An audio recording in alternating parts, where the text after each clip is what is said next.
There once was a person who built a beautiful house from everyone else's blueprints. Room by room, they followed the plans perfectly. The living room, where joy was supposed to happen. The bedroom, where rest was scheduled. The kitchen, where nourishment came from recipes handed down by strangers. For years, they lived in this house, walking the prescribed hallways, sitting in the designated spaces, sleeping in the bed, positioned exactly where the instructions said it should be.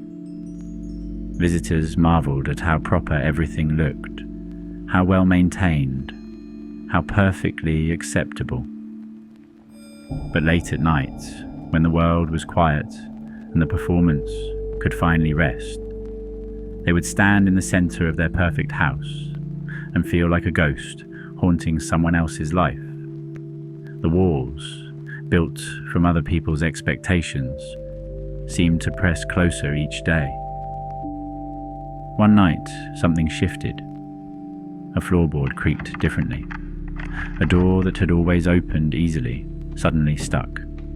The house itself began to whisper, "This was never meant for you." The foundation, built on borrowed dreams, started to tremble. They realized then that every time they had swallowed their truth, it had become a brick in these walls. Every emotion they had ignored had become mortar, holding someone else's vision together.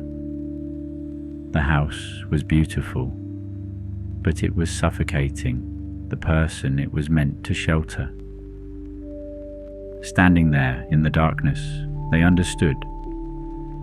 They had reached the point where the house would either have to be rebuilt from their own blueprints, or they would disappear entirely within its borrowed walls. The choice was no longer whether to change. The house itself was demanding it. Every suppressed truth, every ignored feeling had led to this moment of structural collapse.